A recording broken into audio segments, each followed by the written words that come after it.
Gracious God, we gather today to celebrate with joy and gratitude the achievements of the graduates and honorands of this convocation. We pause to praise and thank you for the diversity of gifts bestowed upon them, which they have developed and shared to reach this day. We ask your blessings upon the families, teachers, members of this institution, and all who have supported and guided them along their way. God of hope, as these graduates move into the future, we pray that you bless them with hope, creativity, and cheerfulness to face the challenges and opportunities before them. Bless them with reverence and respect for all persons and for all of creation, with compassion and generosity toward the poor and needy, and with a passion for truth, for peace, and for social justice. Bless us all with generous spirits, that we may use our knowledge and our gifts for the good of all whose lives touch ours, and for the healing of our fragmented world. We ask this of you, loving God, present among us today and always. Amen.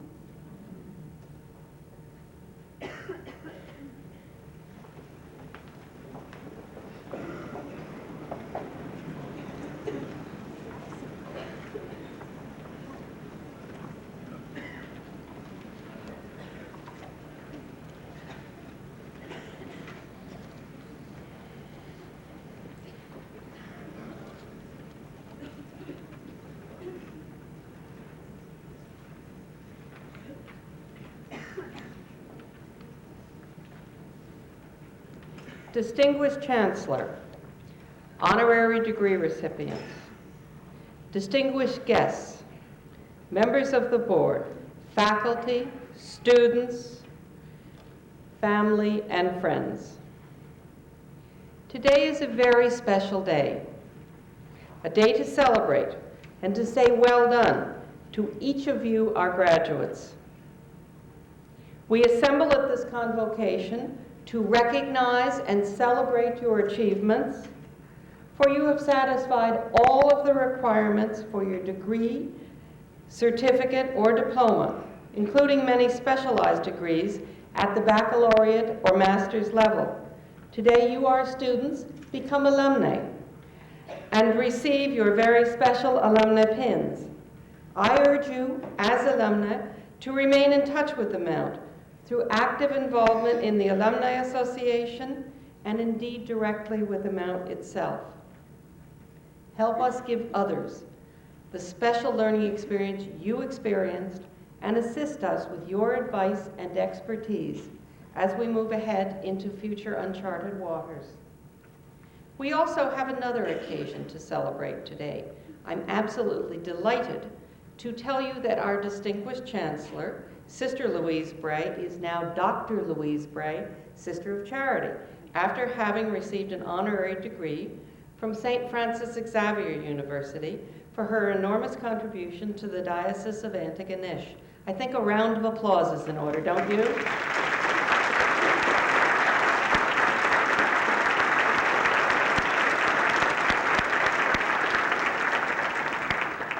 And another secret that some of you share, but all of you don't know, Louise is always, our Chancellor is always in charge of the weather. I didn't think she could pull it off today, but she did.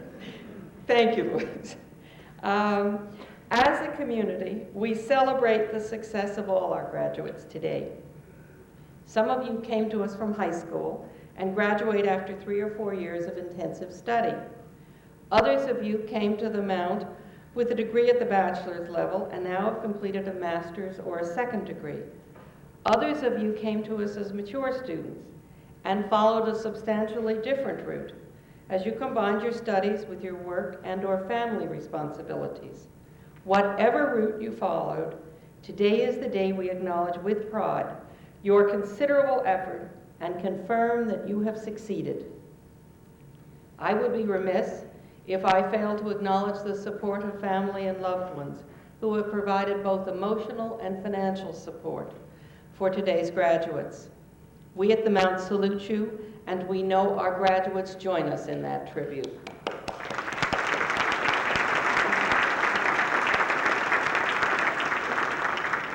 I'd also like to pay tribute to our faculty, without whom none of this would be possible. Their dedication to their students and to their profession culminates in the high standard of academic excellence and personalized education for which Mount St. Vincent University is justifiably known. In thinking about my message to you, our graduates, I settled on a theme: celebration, change, and challenge, for this is a time of all three in abundance. Looking back on your years here at the Mount, you may recall many changes.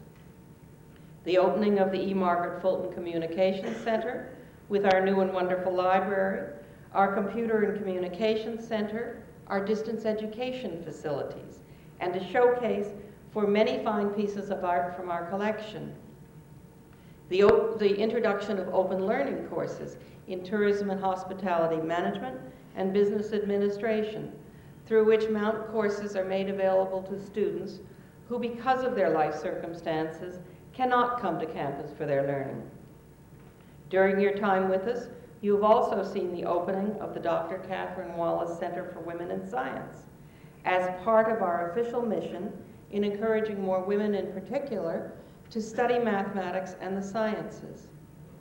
You have seen the opening of the Mount Center for Women in Business, which provides resources and support to women entrepreneurs. Perhaps some of our graduates will also avail yourselves of these resources as you start to develop or grow your own business. We have likewise seen the opening of the Nova Scotia Centre on Aging at the Mount, with its valuable service to Nova Scotians through programs such as Care for the Caregivers and the Special Needs Information System. Those of you who have been on campus over the summer have also witnessed the start of major renovations to Rosario Center. By next spring, through support from the federal and provincial government's infrastructure program, these renovations will give us a modern and vibrant center for student life here at the Mount. Equally important, you have seen many changes in our programs and curriculum as we continually review and revise our programs to offer our students the highest academic quality possible, combined with innovative and relevant approaches and opportunities for professional practice. One of the major changes is largely yet to come. Our Bachelor of Education graduates today are probably the last Mount graduates to graduate from a one-year BEd program. The Mount is moving to a two-year BEd program and a new curriculum, which in all probability will include both primary and secondary education programs. These changes follow, in part, from recommendations for the rationalization and revitalization of teacher education programs at Nova Scotia universities. For the Mount, as for other institutions involved in this major program consolidation, the challenges are enormous as we work with our sister institutions to ensure that both students and faculty are treated fairly in making the requisite changes. Nonetheless, we know that change is essential, and we are proud to play a leadership role in bringing it about. Too often, the public perception is that universities are isolated, protected, and change-resistant. Well, I can assure you that Mount St. Vincent is precisely the opposite. As our students know well, it is often said that necessity is the mother of invention. Well, through our innovative approaches and our important partnerships with both the private and public sector, as well as with other universities, we continually strive to maximize the use of constrained resources in a manner which guarantees and enhances the high quality of the personalized learning environment we provide to you, our students. And as our students also know, we continue to do this with amazing results. As Mount students, you have been the beneficiary of this extraordinary learning environment. At very few other institutions, Would you be able to take most of your courses in small classes and really get to know your professors? Similarly, you have experienced a very balanced and inclusive curriculum, which honors and celebrates both women and men in their contribution to their disciplines and to society generally. You have had as professors, mentors, and role models both women and men in approximately equal proportions, and have been encouraged to excel in the fullest possible range of available fields and challenges, unrestricted by conventional norms or stereotypes. So here we are at your convocation, as we award your well-earned degrees, certificates, and diplomas. But what about tomorrow? Well, the easy answer is that tomorrow will take care of itself, and today is for celebration. We know that you have acquired not only subject matter knowledge, but also through your Mount education, you now possess a love of learning, intellectual curiosity, the essential analytical and critical thinking and communications abilities, and the personal values which will establish you as a leader in your chosen field, in your career, and in your personal and community life. You are now not just skilled, but truly educated adults. In all senses, you are poised to make a difference, and we are absolutely certain that you will. Like you, the Mount and its sister institutions faces enormous future challenges.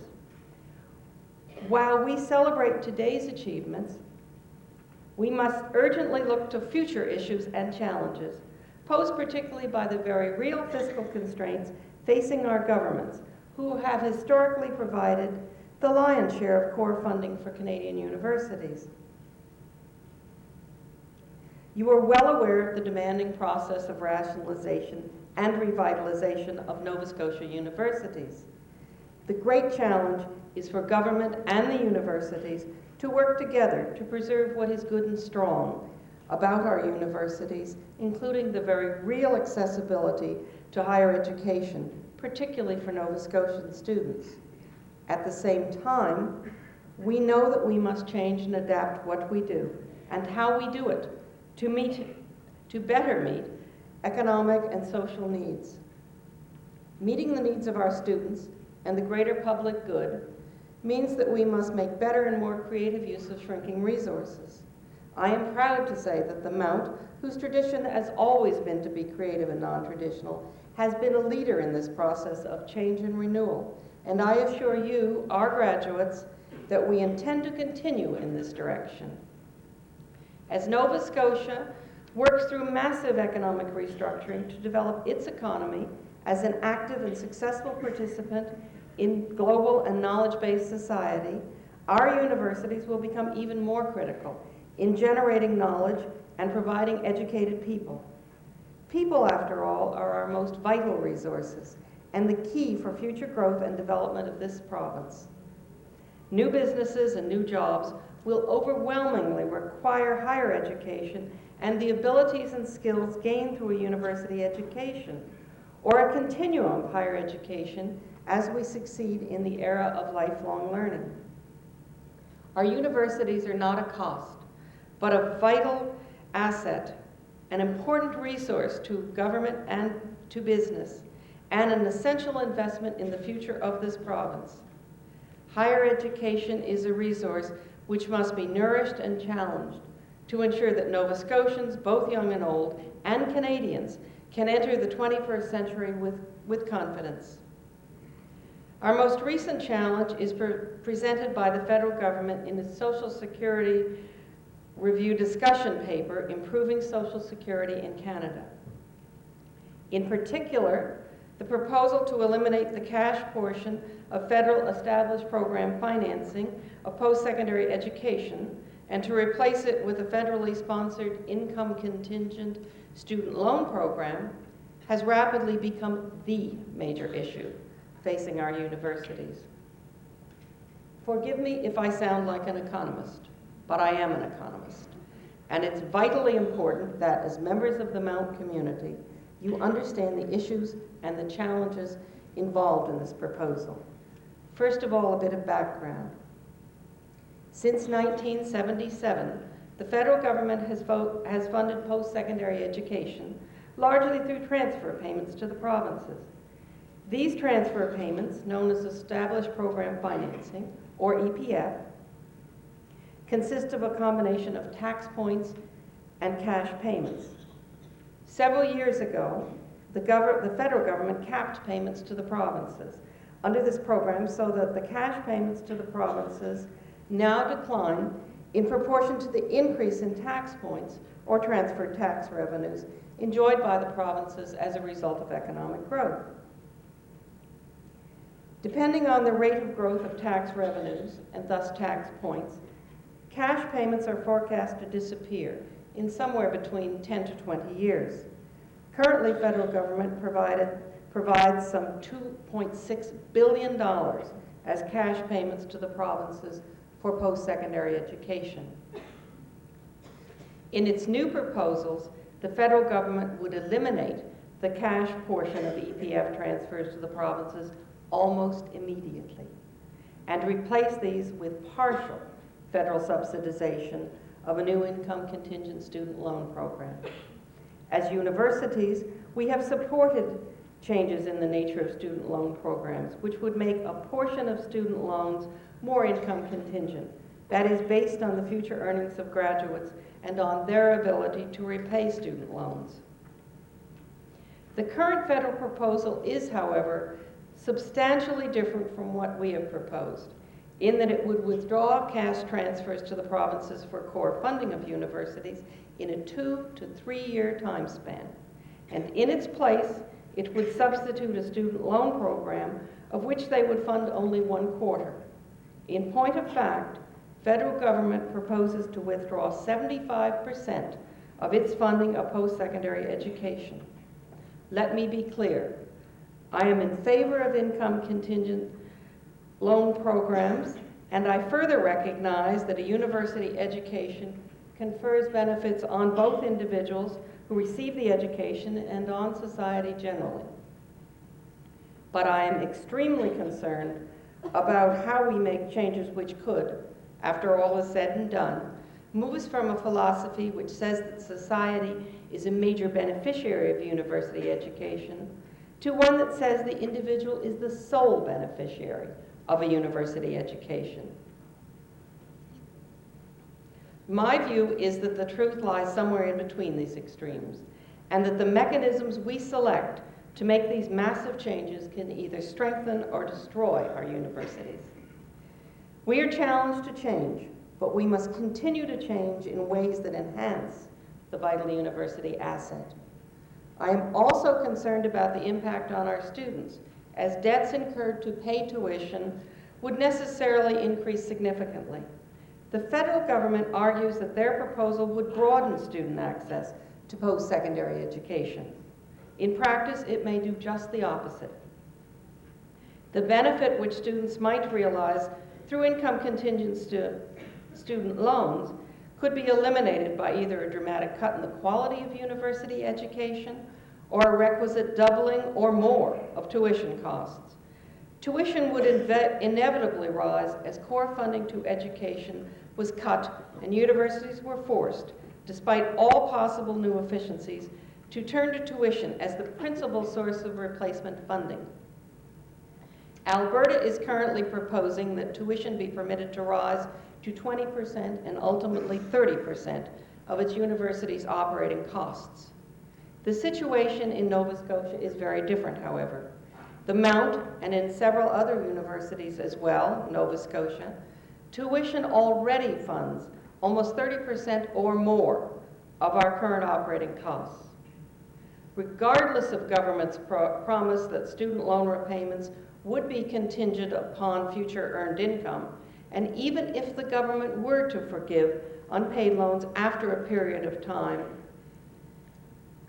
the threat of incurring a significantly larger debt load as a result of greatly increased tuition could deter a great many students from pursuing a university education. The perceived risk of taking out such a loan could be simply too high for many students, particularly women, who traditionally earn lower levels of income than their male counterparts. These proposals would ultimately have an effect far beyond students currently in university, as future opportunities for a good university education are either enhanced or greatly diminished. In a very real sense, the future of our province and our nation is on the line. Massive changes can either strengthen or destroy our universities. We are challenged to change, and we accept this challenge, but we must continue to change in ways that enhance higher education and make it even more accessible. Yes, change is the order of the day, but we must seize the opportunity to do the right thing, not the expedient thing. Only in this way can we ensure that Nova Scotians and Canadians have the future educational foundation to carry us confidently into the future. Nothing is impossible, and I am confident that we will, as we always have, find our way through these current changes.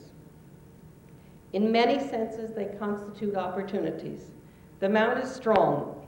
We have deep roots in our heritage, a clear mission, a tradition of academic excellence, fiscal responsibility, and innovativeness, a very loyal and cohesive university community, a devoted alumni, and increasingly an important role in involving the structures and processes of Canadian higher education. The Mount has an essential mission and a bright future despite today's huge challenges. As part of the Mount community, let's be part of the debate and part of the solution for the benefit of all. I urge you, our graduates, to take an active role in shaping these issues, as you will in addressing future challenges throughout your lives. We are proud of you, we salute you, and we urge you to stay active in the Mount community.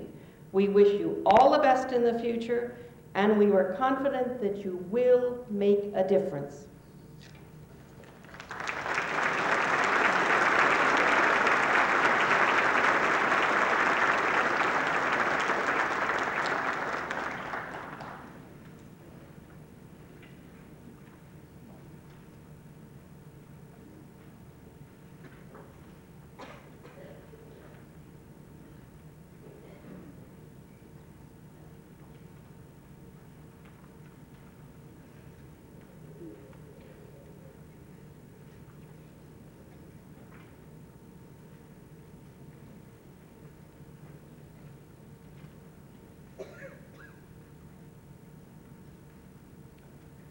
Madam Chancellor, Madam President, distinguished guests, faculty, graduates of the class of '94, family and friends.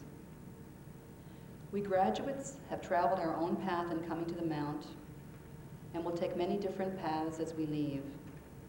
But today we have come together to share this graduation, to celebrate after our years of hard work and our many sacrifices.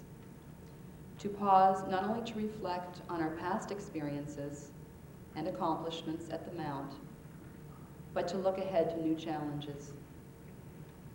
Like many other graduates, my own path to the Mount led first to the door of continuing education, where with renewed confidence in my abilities and the encouragement of family, friends, and faculty, university became a possibility for me. Although I made my choice more than 20 years ago to marry and raise a family, I found myself looking for something more, not to change my life, but to enrich it. The Mount became that next step on a path that we have come to recognize as a lifelong journey of learning, a journey that has opened doors of opportunity in the past and will continue to open doors in the future. Doors that are necessary to sustain and enrich our lives. The paths that we travel after graduation may have been discovered at university, as mine was, or planned in advance, but they are still part of that same journey to new opportunities. While we may be diverging on new paths now, that does not mean that we will forget those who have walked with us on campus these past few years. The support and encouragement of faculty, friends, and other students has been invaluable. I am especially indebted to MANUS, the Mount Association of Non-Traditional Students, which is a community in itself within the larger Mount community. It provides a network of communication, support, and affirmation that has sustained me and many others, serving as a touchstone in times of uncertainty. It has become a network of friends and acquaintances made over the years that already extends beyond the Mount. A network not to be exploited to further personal interests, but a network of friendships that nourishes and in turn needs to be nourished by mutual support and a sharing of ideas as we walk together into the future. Although at times the future may look bleak, we will not be overwhelmed. As a note sent to me by a friend read, "Don't pray for an easy life, pray to be a strong person." Well, I believe that the Mount has helped me, helped all of us to become that strong person. We no longer look at life wishing for good luck and dreading the bad.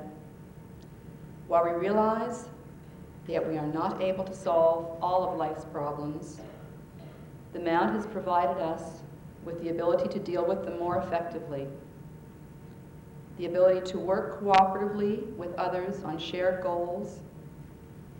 It is this ability that we take with us on our path into the larger community to meet future challenges. As we move toward the 21st century, there are many challenges to be faced. Challenges to the funding of education, daycare, health and welfare, and challenges to our environmental sustainability, to name but a few. In the face of government cutbacks, women's traditional helping roles must not be devalued, but they also must not be allowed to limit women.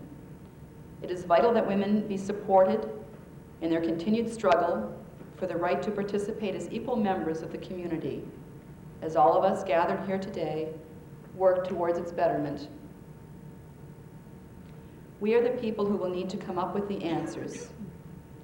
We are the people who must continually challenge and work with government to come up with solutions. But the greatest challenge we face is to avoid becoming part of the silent majority. Thus, as we leave here today to travel our new paths, we will reflect on the Mount and those of you gathered here today who have supported and enriched us, who travel these paths with us to emerge in a world made better by all our efforts. Rather than being daunted by the magnitude of the challenges we face, the Mount has enabled us to realize that we can make a difference, each in our own way, step by step. Thank you.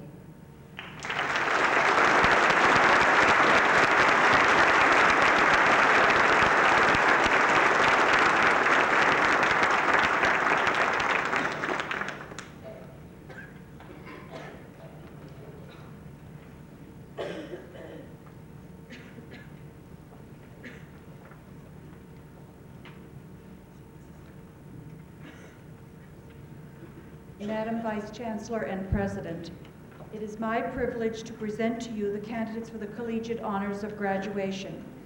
I attest that they have successfully completed the required courses of study, and I ask that they be awarded the Certificate of Business. Geraldine Grykowski.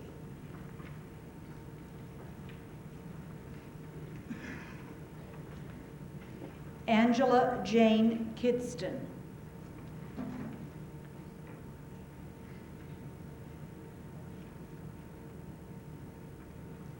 The Certificate in Gerontology, Suzanne Francis Holmes.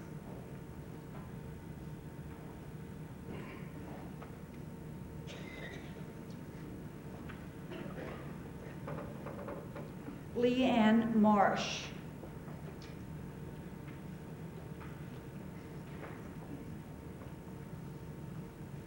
Cheryl Ann Osmond.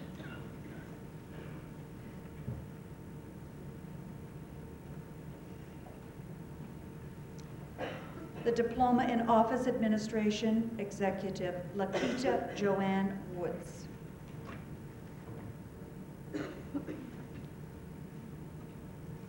The Diploma of Office Administration Legal, Stephanie D. Hale.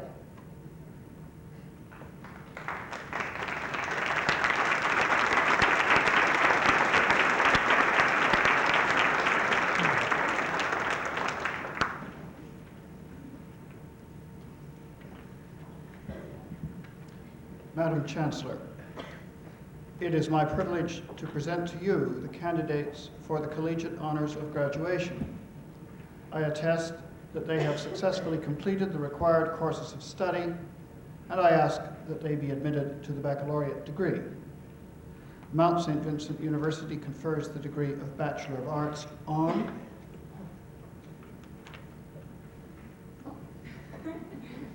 Jacqueline Elaine Benjamin. On behalf of the Senate of Mount St. Vincent University, I admit you to the degree of Bachelor of Arts with all of the rights and privileges pertaining thereto. Congratulations, John. Rhonda May Blackburn.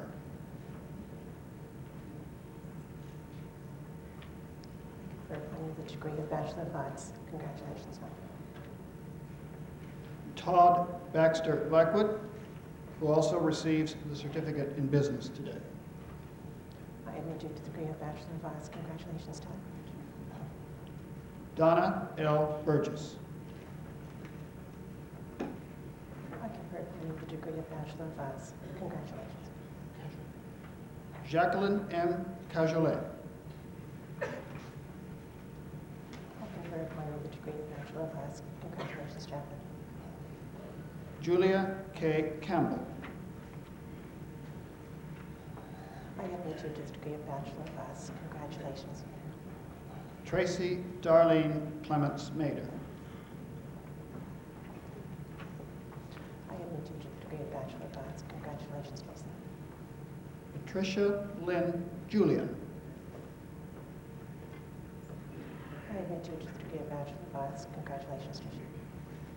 Cynthia Marion McPhee. I admit you to the degree of Bachelor of Arts. Congratulations, Cynthia. Maria Therese McDonald. I confer upon you the degree of Bachelor of Arts. Congratulations. Catherine Mitchell. I confer upon you the degree of Bachelor of Arts. Congratulations. Maria Morash. I confer upon you the degree of Bachelor of Arts. Congratulations. Karen Pierce McMullen. I confer upon you the degree of Bachelor of Arts. Congratulations.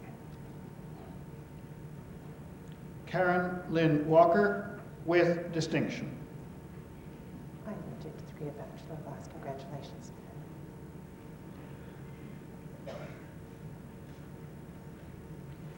Elizabeth Jane White with distinction, who also receives the certificate in gerontology today.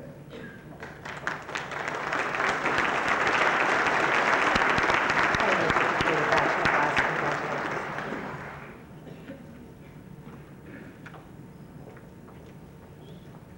Madam Chancellor, the degree Bachelor of Arts Honors with First Class Honors to Margaret E. Ferguson in Sociology and Anthropology.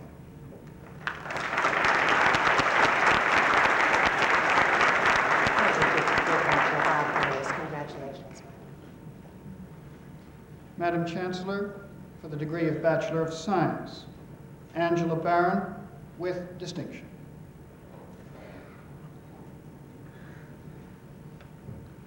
On behalf of the Senate of Mount St. Vincent University, I admit you to the degree of Bachelor of Science with all the rights and privileges pertaining thereto. Congratulations. Angela Jane Little.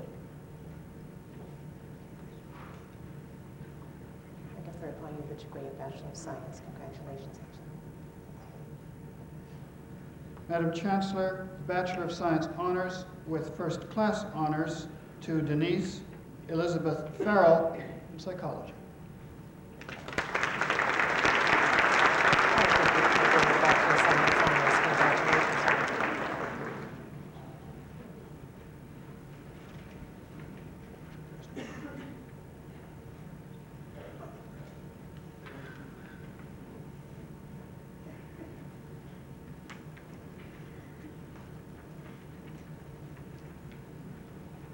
Madam Chancellor, the Bachelor of Business Administration on Andrew W. Boyd, Cooperative Education option. On behalf of the Senate of Mount St. Vincent University, I admit you to the degree of Bachelor of Business Administration with all of the rights and privileges pertaining to it. Congratulations. Catherine Moretta Cook, Cooperative Education option. I admit you to the degree of Bachelor of Business Administration. Congratulations. Jamie Lynn Dempsey. I admit you to the degree of Bachelor of Business Administration. Congratulations. Rami Lee Emsley. I admit you to the degree of Bachelor of Business Administration. Congratulations. Tara Lynn Fancy. I admit you to the degree of Bachelor of Business Administration. Congratulations. Paula Annette Frankland. I admit you to the degree of Bachelor of Business Administration. Congratulations. Michael Stephen Green. I admit you to the degree of Bachelor of Business Administration. Congratulations. Thank you. Tanya Lundrigan. I admit you to the degree of Bachelor of Business Administration. Congratulations, Tanya. Rhonda McDougall. I admit you to the degree of Bachelor of Business Administration. Congratulations. Troy Alexander McLean. I admit you to the degree of Bachelor of Business Administration. Congratulations, Troy. Eleanor Melanson with distinction. I admit you to the degree of Business Administration. Congratulations. Peter Anthony Merrill with distinction and cooperative education option. I admit you to the degree of Bachelor of Business Administration. Congratulations. Kimberly Catherine Kerwin Sullivan, cooperative education option. I admit you to the degree of Business Administration. Congratulations, Kimberly. Michelle Elaine Thibodeau. I admit you to the degree of Bachelor of Business Administration. Congratulations, Michelle. Denise Marie Walsh.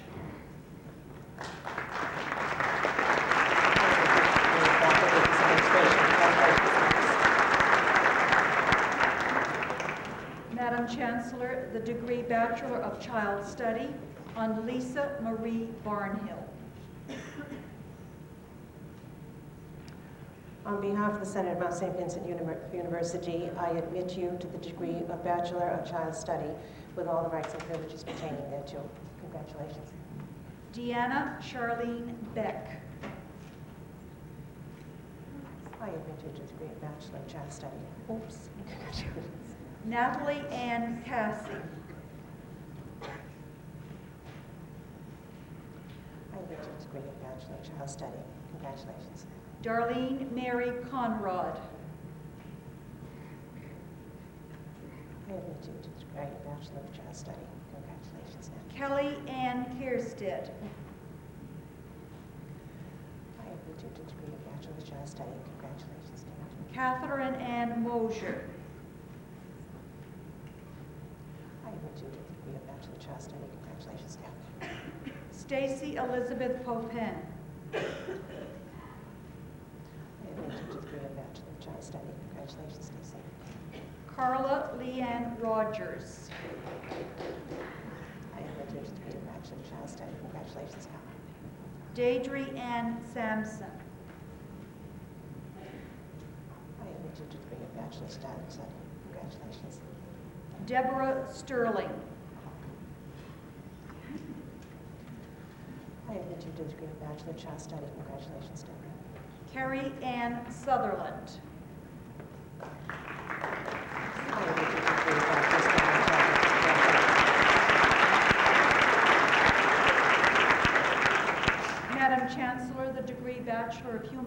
Ecology, and Elizabeth Tembo Masubi.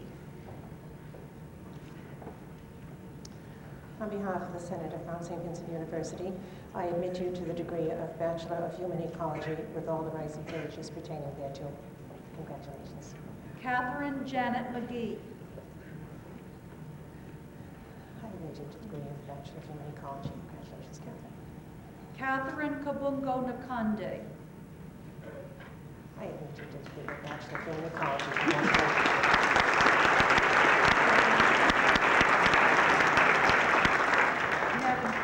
Madam Chancellor, the degree Bachelor of Science in Human Ecology on Monique Alice Gauguin. I admit you to the Bachelor of Science of Human Ecology. Congratulations. Sherry Lynn Luker. I admit you to the Bachelor of Science of Human Ecology. Congratulations. Madam Chancellor, the degree Bachelor of Office Administration on Kimberly Booth. On behalf of the Senate of Mount St. Vincent University, I admit you to the degree of Bachelor of Office Administration with all the rights and privileges pertaining thereto. Congratulations. Carol Marie Campbell. I admit you to the degree of Bachelor of Office Administration. Madam Chancellor, the degree Bachelor of Public Relations on Brian Paul Bradbury. On behalf of the Senate of Mount St. Vincent University, I admit you to the degree of Bachelor of Public Relations with all the privileges and privileges pertaining thereto. Congratulations. Colleen Marie Donahue. I admit you to the degree of Bachelor of Public Relations. Congratulations. Rania El Bakri. I admit you to the degree of Bachelor of Public Relations. Congratulations. Jesslyn Dawn Fraser. I admit you to the degree of Bachelor of Public Relations. Congratulations. Krista Jean Grant, Cooperative Education Option. I admit you to the degree of Bachelor of Public Relations. Congratulations, Krista. Beth Haslam, Cooperative Education Option. I admit you to the degree of Bachelor of Public Relations. Congratulations. Anne-Marie Leger with distinction. I admit you to the degree of Bachelor of Public Relations. Congratulations. Stacy Lynn Lewis, Cooperative Education Option. I admit you to the degree of Bachelor of Public Relations. Congratulations. Andre David Mazzaro, Cooperative Education Option. I admit you to the degree of Bachelor of Public Relations. Congratulations. Sherry Lee Ostrich, Cooperative Education Option. I admit you to the degree of Bachelor of Public Relations. Congratulations, Sharon. Derek Wade Reedley. I admit you to the degree of Bachelor of Public Relations. Congratulations, Dan. Andrea Christine Smith. I admit you to the degree of Bachelor of Public Relations. Congratulations, Andrea. Alexandra May Taylor. I admit you to the degree of Bachelor of Public Relations. Congratulations. Janice Margaret White, with distinction and highest aggregate cooperative education option.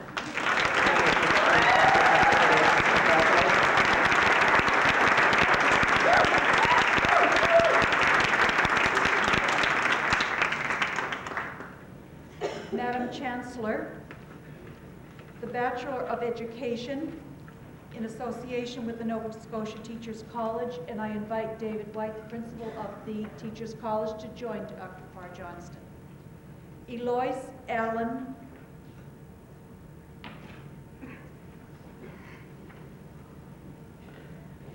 On behalf of the Senate of Mount St. Vincent University, I admit you to the degree of Bachelor of Education in association with the Nova Scotia Teachers College with all the rights and privileges pertaining thereto. Congratulations. Maria Elaine McDonnell. I admit you to the Bachelor of Education in association with the Nova Scotia Teachers College. Congratulations. Marilyn Martell. I admit you to the Bachelor of Education in association with the Nova Scotia Teachers College. Congratulations. Dwayne M.E. Murphy. I admit you to the Bachelor of Education in Association with the Nova Scotia Teachers College. Congratulations, Dwayne. Madam Chancellor, the Bachelor of Education, Diane June, It is my privilege to present to you a different group of candidates for the Collegiate Honors of Graduation. I attest that they have successfully completed the required courses of study, and I ask that they be admitted to the master's degree. Mount St. Vincent University confers the degree of Master of Education on Diane June Carew.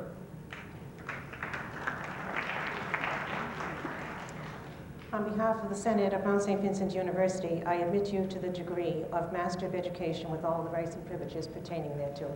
Congratulations. Geraldine Devereaux. I admit you to the degree of Master of Education. Congratulations. Barbara Laura Duffett.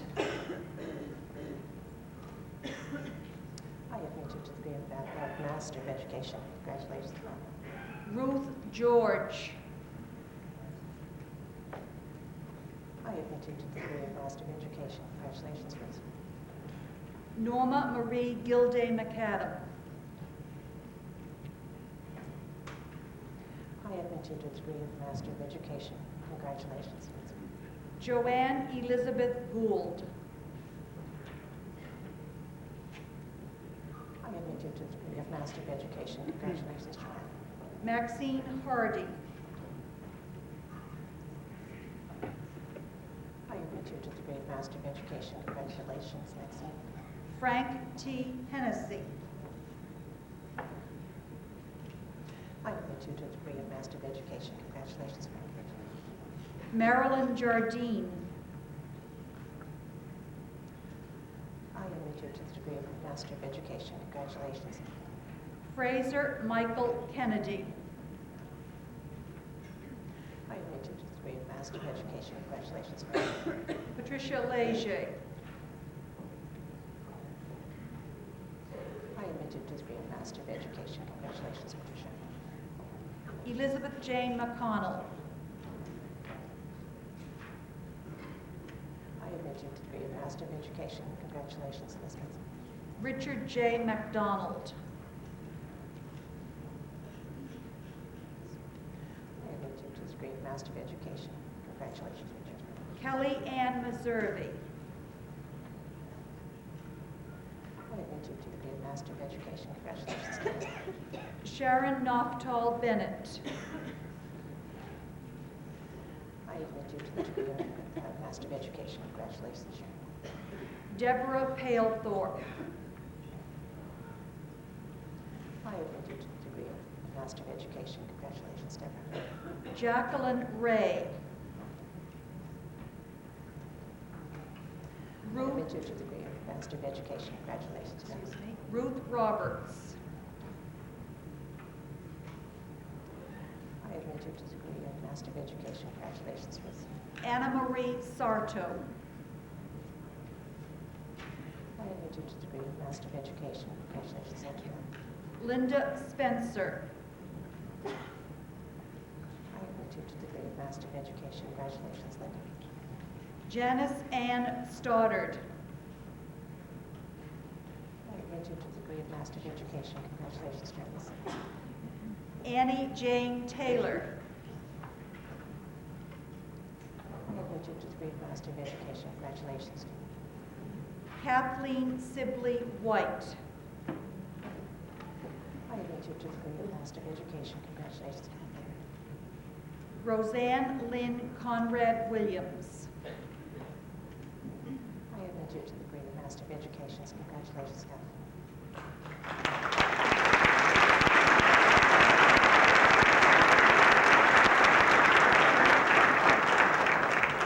Madam Chancellor, the degree Masters of Arts in Education on Andrew Robert Parsons. On behalf of the Senate of Mount St. Vincent University, I admit you to the degree of Master of Arts in Education with all the rights and privileges pertaining thereto. Congratulations. Madam Chancellor, the degree Master of Arts in School Psychology on Constance Marlene Bailey. On behalf of the Senate of Mount St. Vincent University, I admit you to the degree of Master of Arts in School Psychology with all the rights and privileges pertaining thereto. Congratulations, Constance. Dawnette Rosemarie Benedict. I admit you to be a Master of Arts in School Psychology. Congratulations, Debbie. Margaret Cowan. I admit you to the degree of Master in Child Psychology. Congratulations again. Catherine Dunsworth Johnson. I admit you to the degree of Master of Arts in School Psychology. Congratulations. Lisa Dawn O'Keefe. I admit you to the degree of Master of Arts in Child Psychology. Congratulations. Darlene Whitman.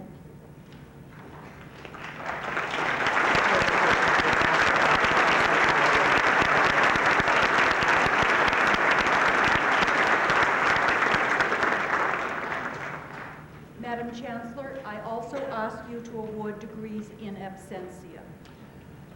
I confer degrees in absentia on those persons so designated by the Dean.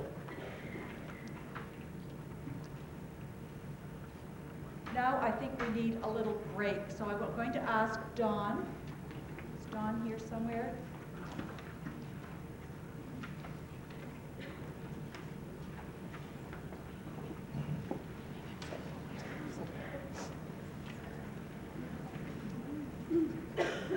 And if you would all stand and turn to page 10.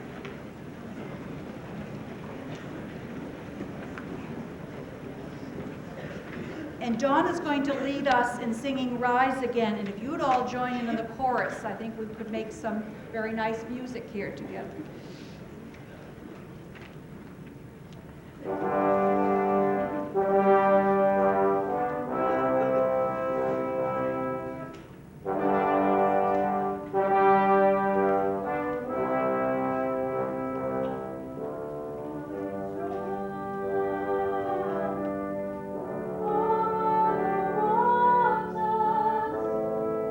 And the ocean cries.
And now it's time for some prizes. First of all are the President's Prizes. These special awards are donated by the university president and are awarded to the members of the graduating class who have given evidence of best fulfilling the university's ideals of self-sacrifice and all-around cooperation, and to give promise of continued loyalty to their alma mater. The first prize goes to Margaret Ellen Ferguson, Bachelor of Arts Honors with First Class Honors.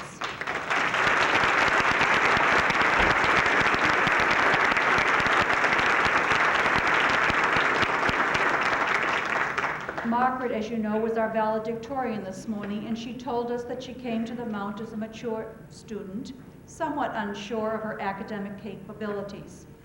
Her previous activities in home and in the community groups provided her with lots of hands-on living experience. It was the interest derived from her life prior to coming to the Mount which determined her academic areas of interest. Today she receives an honors degree in sociology anthropology and with a double major in sociology anthropology and women's studies. Her honors thesis illustrates the integration of these two fields. Margaret wrote about the job-related choices of daycare workers, a field almost entirely composed of women. Her choice reflects a pattern typical of Mount students. She became interested in the topic because a grandchild attended daycare. She did papers on various dimensions of daycare for different courses and then developed her interest into an honors thesis. Margaret was a valuable member of the Mount community during her student years, involved in many student societies, the Soch-Anthro Society, the Women's Studies Society, and as she's already told us, MANUS, and she helped organize the university's commemoration of the Montreal Massacre. She maintained her busy pace as wife, mother, and grandmother, and also did volunteer work outside the university. She received various university scholarships, one mark of her academic achievement, and she's presently at Dalhousie studying for her Bachelor of Social Works. Congratulations, Margaret.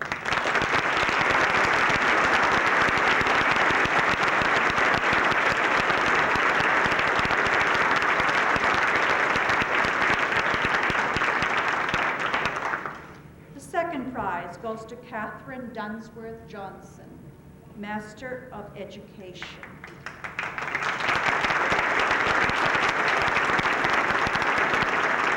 Excuse me, she already has a Master of Education. She got a Master's of Arts in School Psychology today.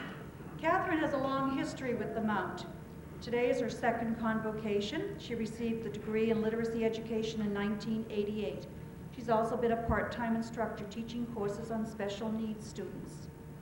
During part of her school psychology program, Catherine continued to work as a resource teacher for the Halifax County School Board. During that time, she served on policy committees for special needs students and conducted in-service workshops for staffs of the schools she serviced. Yet despite these work demands and the normal demands of teenaged family, Catherine always found time to offer encouragement and support to her fellow students. Catherine has continued to support the education department since completing her degree requirements last spring. She's involved with curriculum revision in the school psych program, embarking on a joint university school project as part of her new job as school psychologist, and will again be accepting students for practicum supervision and teaching courses focusing on special needs students. Catherine's warmth, sense of humor, commitment, and enthusiasm for whatever she takes on is infectious. She's in great demand in her school system, and we're delighted that she has chosen to continue to save some of her time and talents for the Mount.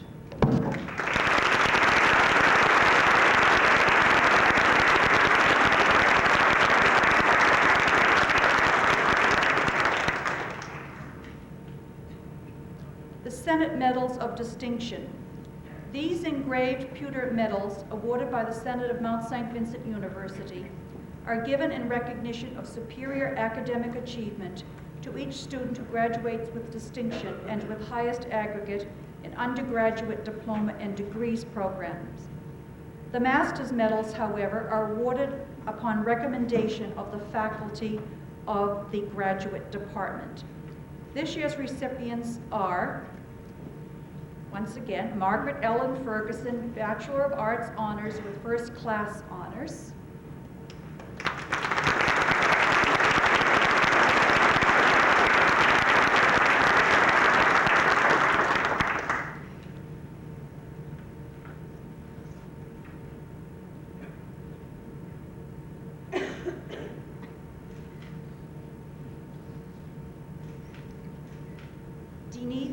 Elizabeth Farrell, Bachelor of Science Honors with First Class Honors.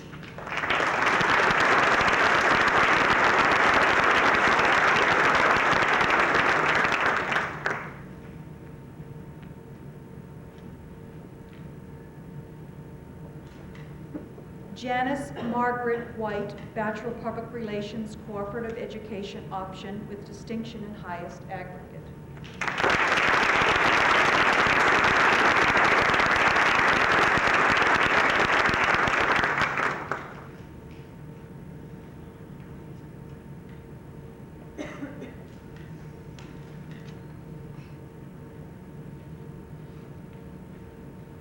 The master's medals, as I've already said, are given on the recommendation of the faculty. We recognize the superior achievement of all of our master's students, so this is a difficult decision for a department to make. To Ruth Roberts, Masters of Education in Elementary Education.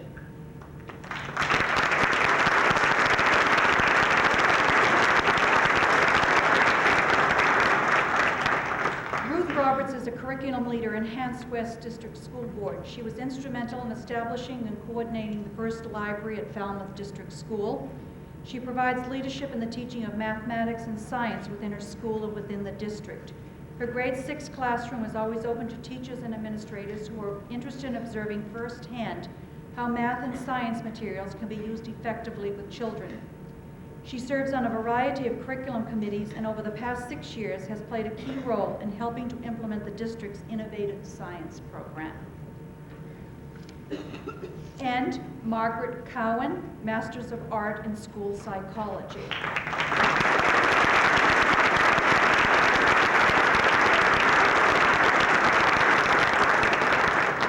After careers teaching school and raising children, Margaret returned to university to complete an honors degree in psychology at the Mount, and then she just received her Master's of Arts in School Psychology. A straight-A student, this Cape Bretner's thesis dealt with a topic of interest to parents and teachers, children's ability to pay attention to a task with and without the television on.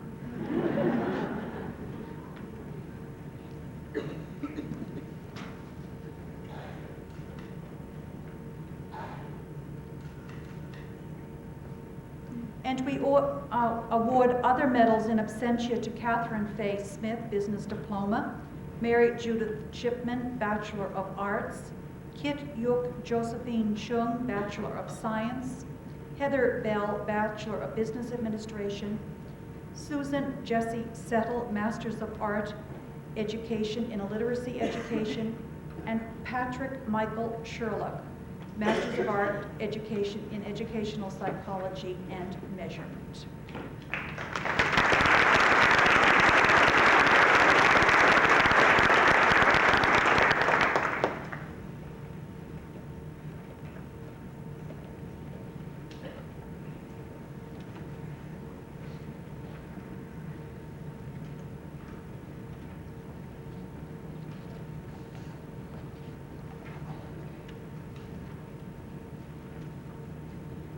Madam Chancellor, it is an honour and a pleasure for me to present Dr. Edris Leatrice Bird, distinguished citizen, humanitarian, teacher, and educational administrator.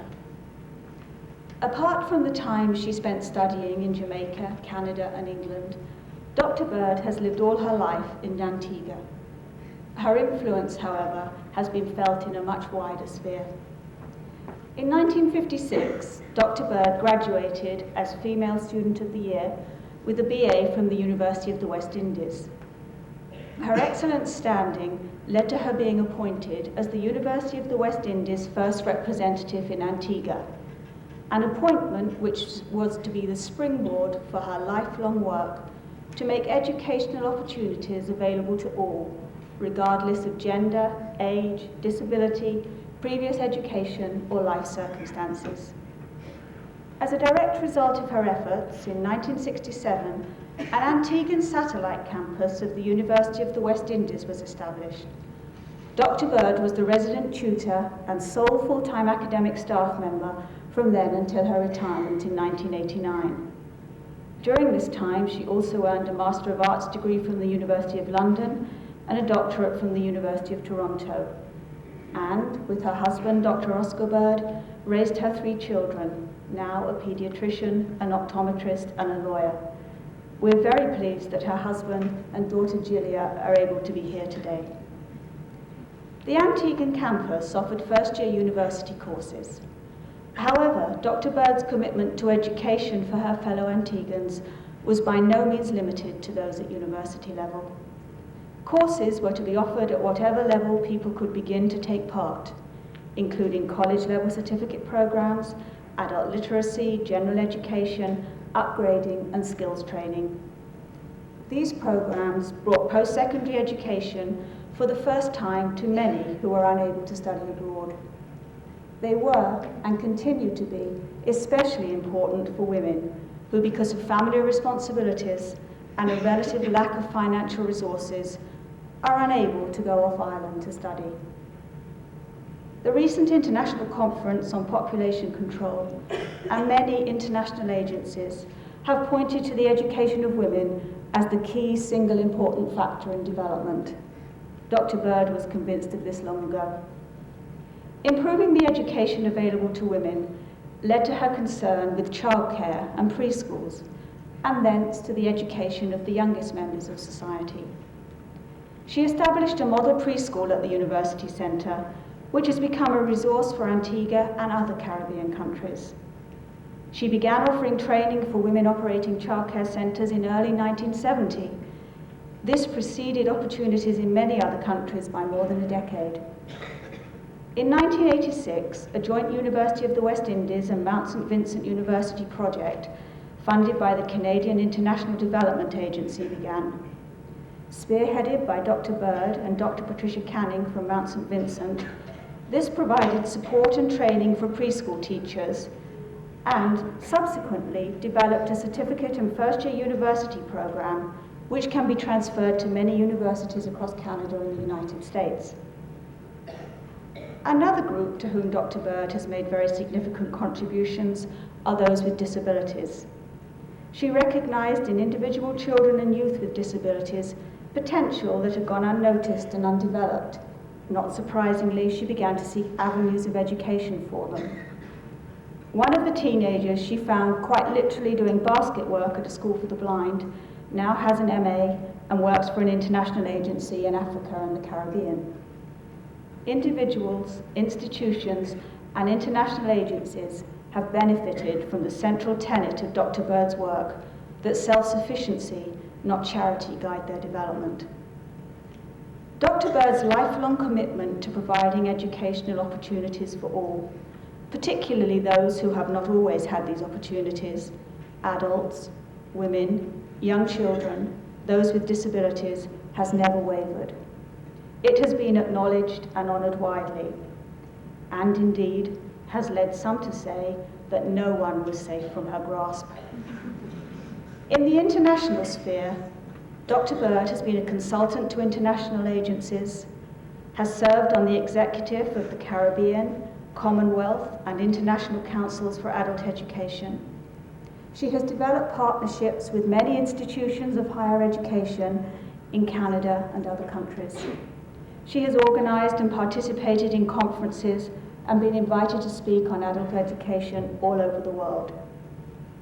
In 1989, she retired from her position with the university. She has not, however, retired from her life's work.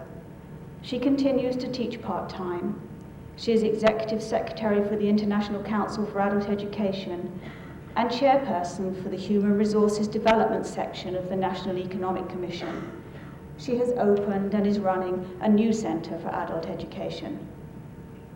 Madam Chancellor, in recognition of her significant contributions to education, especially education for women, of her commitment to the development of her community, and of her long-standing and productive partnership with this institution, I ask you, Madam Chancellor, in the name of the Senate of Mount St. Vincent University, to confer upon Edris Leatrice Bird the degree of Doctor of Humane Letters, honoris causa.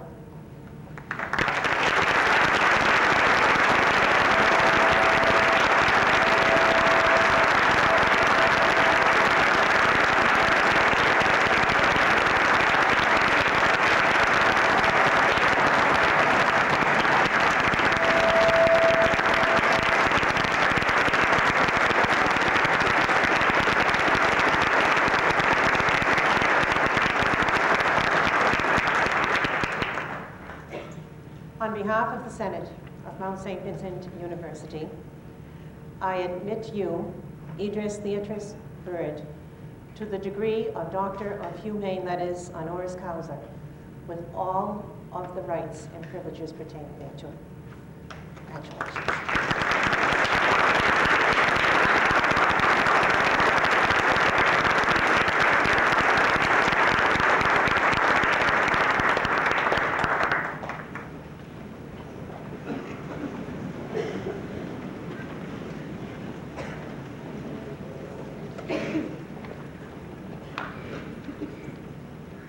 Madam Chancellor, it is my honor and pleasure to present to you Professor Naomi Griffiths as a candidate for the degree of Doctor of Humane Letters honoris causa.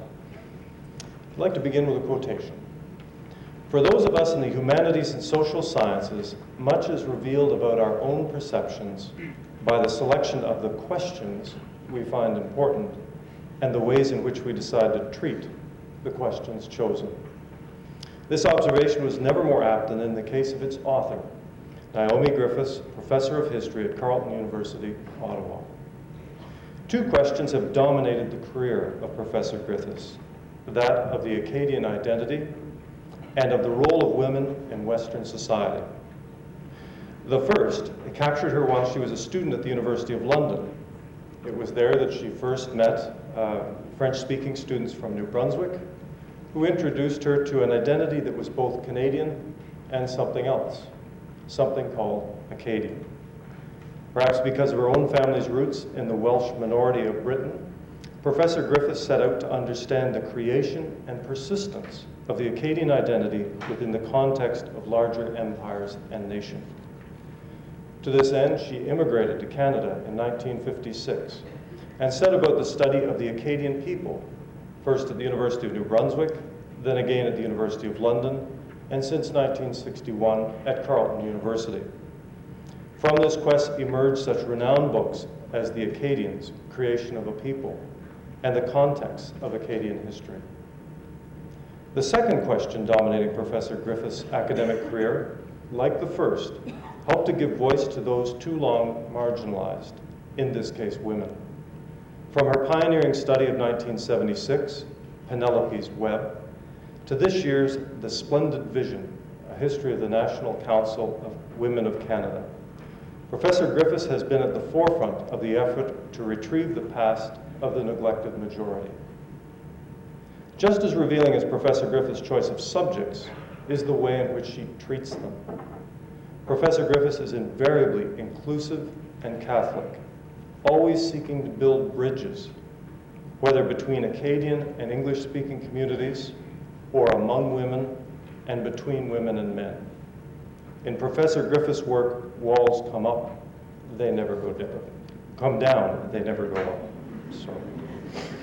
One finds the same attitude reflected in her leadership of such bodies as the COUT Committee on the Status of Women, the Council of Deans of Arts and Sciences of Ontario, and especially as co-founder of the Canadian Research Institute for the Advancement of Women, CREA. She was determined, for instance, to ensure that CREA reached out to the communities of Francophone and Aboriginal women. Indeed, she's been known to complain in jest that she never became president of CREA because every time she was free, it was the Francophones' turn. Madam Chancellor, Professor Naomi Griffiths is, by the nature of the questions she asks and the way in which she treats them, eminently deserving of the request that you, in the name of the Senate of Mount St. Vincent University, confer upon her the degree of Doctor of Humane Letters honoris causa.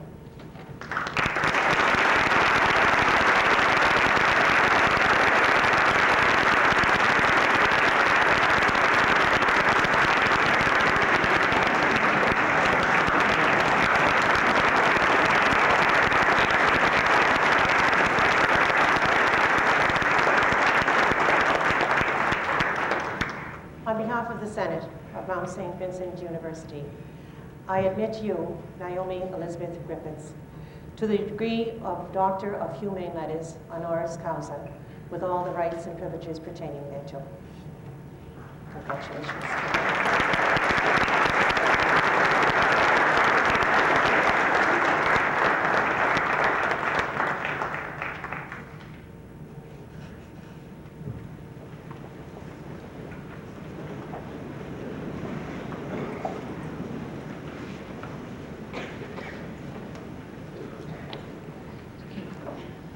Madam Chancellor, Madam President, Madam Vice President, fellow graduates, ladies and gentlemen, it's a very great pleasure and a very great honor to be here today. Universities are peculiar bodies defying all mathematical principles because they prove that the whole is more than the sum of its parts. Mount St. Vincent's is a marvelous example of the breed. Since its founding in 1873, those who have worked within its scope have not only achieved the normal career paths of students, staff, faculty, and administrators, but also built an ideal, an academic community dedicated to finding ways of learning and teaching about human experience, which emphasizes the humanity of those who use knowledge as much as the value of the knowledge itself. In selecting Dr. Edris Bird to be honored today, Mount St. Vincent has underlined this unique ideal and added to my very great pleasure in being among you. I'm not only pleased to be here, but very proud. Despite my English accent, I am a Canadian, one of this country's 15% who have had the great good fortune to join this country later than at birth. And Canadians aren't very good at accepting compliments. We tend to shuffle our feet and say, oh. I want to say thank you for this honor with perhaps a little more articulateness, and I call on all my Celtic ancestors to help me do so. Two of the best honorary degree speeches I ever heard were Maureen Forrester and Oscar Peterson. The first sang, and the second played the piano. I, alas, am not about to do either. I shall talk, I assure you very briefly, about what I've tried to do and why I think it's important, and therefore why I find it so very moving for Mount St. Vincent to tell me that I'm not doing it too badly. My field of work has been history, and as the Canadian historian Arthur Lower once said, historians are ostriches, forever trying to fly and forever bound to earth by their great flat feet. The historians link to finding out what happened. What a professional historian is about is a craft. As S.F. Wise has recently remarked, out of the immense accumulation of fact and opinion and the endless succession of events, the historian endeavors to select those facts, those opinions, and those events which, according to his or her professional judgment, most fairly describe any given historical development. Historians may plead causes, Wise goes on to say, but first the case must be made, and that can only be done by careful weighing of conflicting evidence and interpretation. Or as a physicist of my acquaintance once told me, sociologists are bird watchers and historians are dead bird watchers. What both the serious and the slighting remarks have in common is the point that historians work with what happened. No historian claims to know the truth. All historians claim that their work does not distort reality, that in fact it presents a perception of truth. And this brings me to the first point I want to make today. I've only got two, so don't feel you're about to experience intimations of eternity. You're not. In thinking about human experience, whether one is a historian, a sociologist, a chemist, or an artist, one needs categories, ways of classifying what one sees, ideas that string together all the many facts one observes. Facts, whether they be the facts of the structure of crystals or cabinet decisions, whether they are about human psychology or animal behavior, are like sacks. They don't stand up unless you put something inside them. And theories are what thinking builds in and around facts to make them memorable, reasonable, logical, relevant, pertinent, appropriate, and worth having in one's head. Yet, and this is my second point, theories are created, they are invented, not out of the air, but from observation seasoned by imagination. They are descriptive, they form the grids by which we perceive reality. They are visions of reality, and their relationship to the truth should always be under review. Let me illustrate very briefly what I mean. I have spent time as a historian working in two fields. Acadian history, and the history of women's experience. In both fields, there are strong theories as to why things happened in the particular way they did. What makes trying to write in these fields an endless fascination for me is the attempt to match what can be found out about what people actually did to the pictures that have been created of their actions. It is work that is part the science of detection. Did a letter get sent? Did the instructions get written? Did a meeting occur? What sort of evidence do we have to build our conclusions? And part art. How can this be written so that the reader can understand the texture of the past? A historian builds questions and ideas which both test the information available and orders that information into a particular vision. The mark of any historian is the ability to listen to an account and say, it couldn't have happened like that.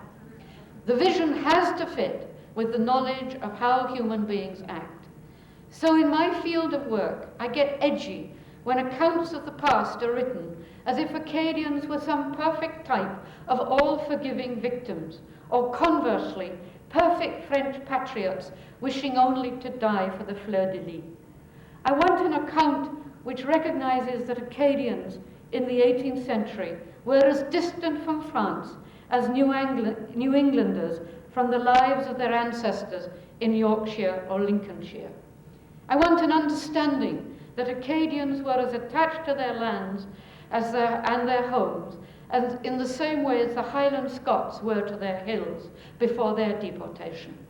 Similarly, when I'm reading about the lives of women in the past, I want some recognition that human beings love one another, that children matter to their parents, that men and women are, most of the time, more alike than they are different. Though there are times on issues of floor washing and cleaning when I think the likeness has its limits. But even this last snide comment does point out the essential issue, the need to balance what is factual with the questions that are asked. An event which links the two fields I work in, for example, is the story of two daughters of a young Frenchman who came to what was known in Europe in 1610 as Acadie. Charles Latour married a Micmac woman in the 1620s, and when she died, he took their young girls to be educated in France. Jeanne entered a convent. She possessed a voice to charm angels, and so, at one point, was invited by Anne of Austria to sing at the court in Vienna. This anecdote can be used for theories about French-Micmac relations, about French ideas of right education in the early 17th century, about women's choices at that time. The possibilities are endless. In exploring them, however, it must be remembered that the theories are about people, complex human beings with all their emotional needs, all their dreams and ambitions, hopes and fears, and attempts to do what is best for the ones they love. Jeanne and Antoinette are not only packages of evidence about the 17th century, they are people who live, kids who lost their mother young, whose lives stretched an ocean and bound the experience of two cultures. They deserve that we recognize this, and that when we write about them as historians, we do not invent what we do not know. So, as the new minted graduates, we go on with their lives. I suggest we hold fast to that need for balance, which requires that facts are respected, that we acknowledge the reality of what has happened, whether it be the growth of copper sulfate into crystals or the result of government policies. Then let us be equally fastidious about how we describe the importance of these facts, understanding that our ideas and beliefs, our wishes and our visions make the lens through which we view reality. The French philosopher Maurois thought it extraordinary that lost among the stars, we create nets to deny our nothingness. Let us not become strangled in those nets, but use them as the connection for communication we first designed them to be.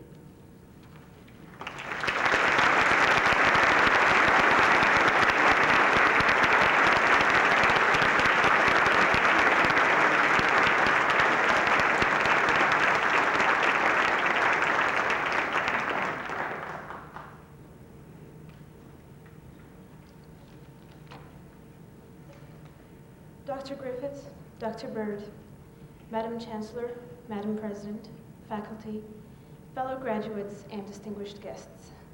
I feel very honored to be part of this convocation. It is people like you, Dr. Griffiths, who give us reason to pursue, to endure, to fulfill the dreams we've worked so hard for. Dr. Griffiths, Dr. Bird, for your dedication, your commitment, your memorable work, and on behalf of the 1994 Mount St. Vincent University graduating class, thank you both for being here, and we hope that you continue to be our guiding light for years to come. Thank you, and congratulations all.